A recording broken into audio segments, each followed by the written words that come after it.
What is going on, everybody? We have a 10-game NBA slate tonight, and I'll be going through my bets for the games. I have a decent card today. I've got four normal picks and four parlay fillers that I'm going to share for you guys today. As always, if you want to see all of my bets, every slip that I make, every bet that I make, you're willing to sign up for the VIP package. That link to join is in the description below. You can get a 7-day free trial just by using that link below this YouTube video. Honestly, I do things a lot differently than a lot of other cappers. I do a ton of analysis with my plays, so I will give you the play. I'll give you a full write-up on why I picked the play, and then I'll show you the slips that I actually made with that specific play. So I keep it true, I keep it real, and I basically show you guys everything that I do when you are in the VIP.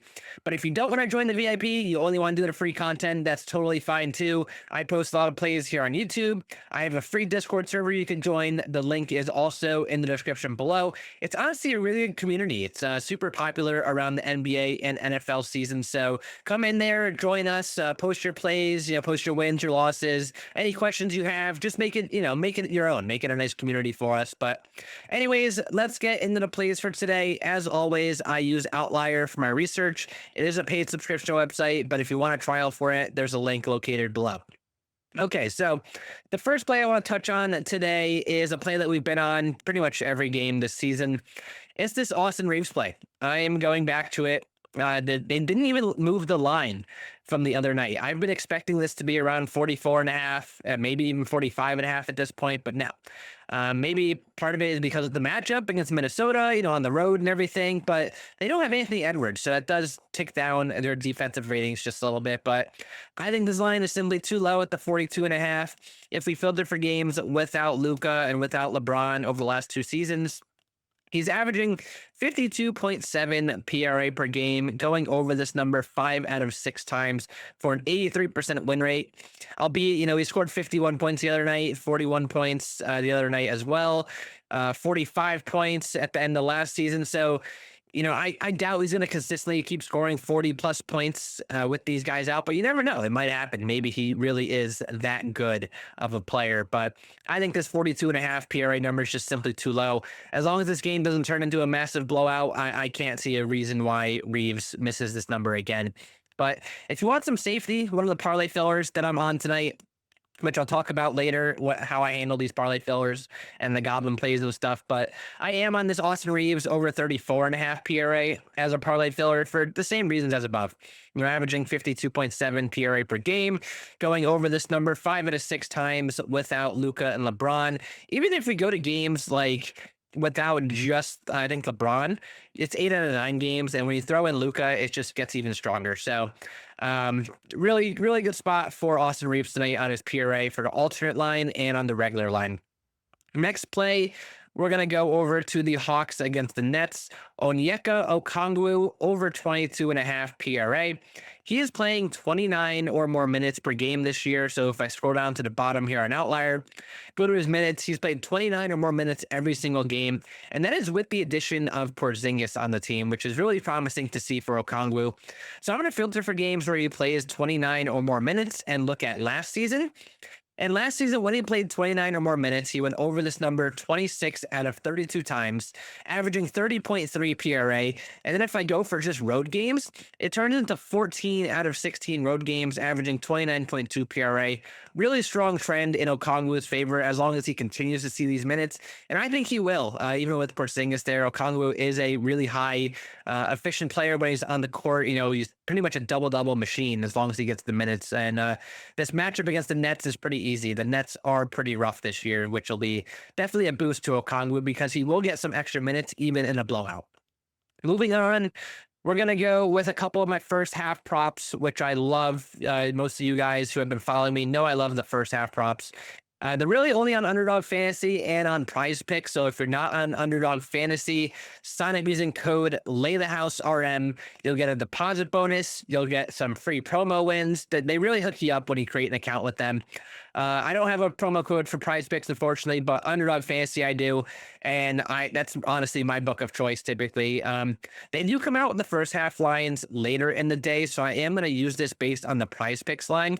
There is usually a difference between the PrizePicks and the Underdog Fantasy line. Underdog usually comes in 1 point more favorable on all the plays. So like this Donovan Mitchell under 18.5, it is likely that he is under 19.5 on Underdog Fantasy. So I always wait up until we get all of the lines for both these books before I even place any of these entries, because I want to make sure I'm getting the best number when I'm placing it. Yes, it burns me once in a while because of like an injury situation that pops up, but hey, I'd rather take my chances for that extra point on Underdog Fantasy. But anyways, we're going to go with Donovan Mitchell under 18.5 first half PRA. It's always a scary bet taking a star player on an under, especially in the first half, especially in a big game against the Celtics, which is a team that he has dominated in his career. However, his first half PRA has been money the last 2 seasons, especially on the road. So if you look at road games last year for Donovan Mitchell, he went under in 30 out of 40 road games last year.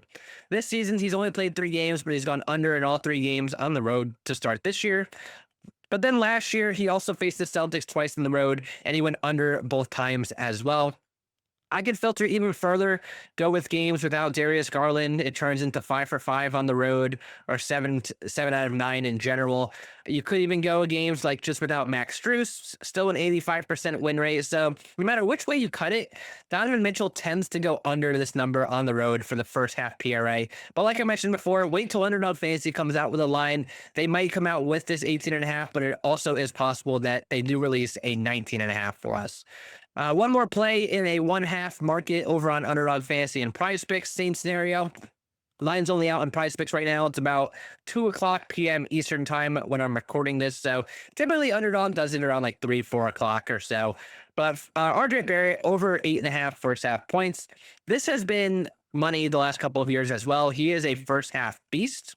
If we look at last season, just in general, he averaged 10.5 points in the first half per game, going over this number 43 out of 58 times for a 74% win rate. But if I filter for just home games, that goes to 11.5 average and an 83% hit rate. He's also gone over this number in all 4 games this year, which is really promising considering the addition of Brandon Ingram, who is going to take a little bit of usage away from Barrett. But I do like what I'm seeing here. I love this home trend with Barrett. I was on it a lot last year, and I'm going to hope that it continues even further into this year, considering he went over in the 1 home game and he's gone over in the other 4 games this season in general. So that's going to wrap up the regular plays. Now we're going to move over to the parlay fillers. So if you don't know what I mean by a parlay filler, these are the alternate lines. They're Green Goblin plays over on PrizePicks. I'm going to stick on the same player here with RJ Barrett, but the way you should play these is if you get like a promo. So say like you get one of those over 0.5 points or something on PrizePicks, like a free win, right? You combine it with this play. I usually win these around 90% of the time. And if you combine it with this, it's usually free cash. So what I like to do a lot is I'll take a lot of the straight picks that I just mentioned before, you know, like the Reeves, the Okongwu, the Mitchell, and I'll combine it with one of these parlay fillers for like a double up, a bankroll builder kind of thing.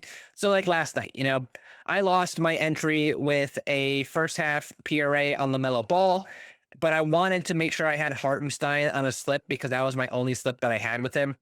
So what I did is I took the Hartenstein over 13.5 rebounds and assists. I combined it with the James Harden over 14.5 points, threw $50 on it. It was an easy $50 casher for us. So that's the kind of way I like to do things with these parlay fillers. Just a nice little bankroll builder, especially if you're confident in a regular line and it loses on your other entry. You could always place it with one of these fillers, or just combine all the fillers together and just make, you know, one little juicy parlay, which you could do. Some people do that.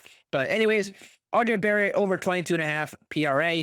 This kind of goes along with the same trend that I just talked about before with his first half points, but in general, he went over this number 88% of the time last year, every game this season so far. Averaged 32.8 last year compared to 29.5, which you would expect a slight decrease with Brandon Ingram, but it is also a smaller sample size, so we'll see what happens. But even if I filter for home games, though, this is where the money lies. RJ Barrett went over this number in 28 out of 29 home games last year, averaging 35.03 per game. The only game he lost was the very last game of the season, where he just played 14 minutes. So you can really throw that out. He really went over this number in 28 out of 28 games last year and 1 of 1 this year. So it's been basically a 100% hit rate. This is my favorite parlay filler of the night, even more than the Austin Reeves play. It's such a strong play, and I know he might get guarded by Kevin Durant, but no, that does not scare me. I am just going to follow this trend. I generally ignore hard defensive matchups when it comes to players. But next play here, we're going to go with Walker Kessler over 7.5 rebounds. This is a play. It's very similar to the RJ Barrett one where he's really good at home. So if I look at the home games last season for Kessler, he went over in 28 out of 31 home games. For this season, he went over in 2 out of 2 home games, so averaging 10 rebounds per game this year compared to 11.2 last year. But something that I really like to see, his head-to-head matchup against Portland.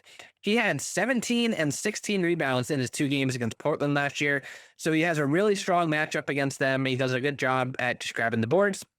And you see here, there is a team injury that may impact the playing time. Nurkic is the other center on the Jazz, and if he is out, it might lead to a couple extra minutes for Walker Kessler, or just a couple more rebound opportunities, considering occasionally they might be on the floor together, but it is pretty rare. But Walker Kessler over 7.5 rebounds is my third parlay filler. And then my last one is one where, honestly, you might just call me a little bit stubborn here, but I can't not bet it. It's this Derek White over 2.5 3-pointers made. I lost it the other night against the Pelicans. Very frustrating to see him out there and just consistently shoot brick after brick after brick. On the season, he's been so bad. 4 out of 13, 3 out of 11, 3 out of 11, 1 out of 9 from 3. But the opportunity is there. And that's where I would like to see. He's going to keep trucking them. He's going to keep shooting 10 attempts per game.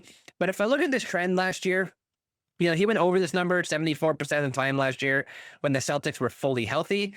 If I filter for games without Jason Tatum, that goes to 10 out of 11 games. And considering he's been playing about 30 minutes a game this season, so if I filter for games where he's been playing 30 or more, and if I filter even further for just home games, we're looking at 8 out of 8. So what this trend is telling us here, in games where the Celtics are at home, they are missing Jason Tatum, and Derek White is going to play 30 minutes, which is generally what he's going to play, usually a lot more. He averages 4.9 3-pointers made per game. He's gone over this 2.5 number every single time in this scenario the last 2 seasons. So I'm going to be stubborn. I'm going to go back to this one. I do think he finally gets, starts making some of these 3-pointers. Maybe he's just a better shooter at home. It's a comfort thing. I don't really know. Or a depth perception too. I know a lot of players talk about that with their home courts compared to some of these arenas, but that's going to wrap it up for me. Kind of a longer video today. It looks like 12, 13 minutes or so, but I got a slew of plays. I got the 4 straight bets. I got the 4 parlay fillers. I'll have more plays posted for the VIPs later on today in the Discord. And like I keep mentioning, the VIPs get the special treatment, but I do a lot of free content for you guys. So if you like what you see, subscribe to their channel, drop a comment if you haven't been telling my plays, and if you haven't been winning money with me. And last but definitely not least, best of luck on your bets tonight, everybody. Let's stay cashing.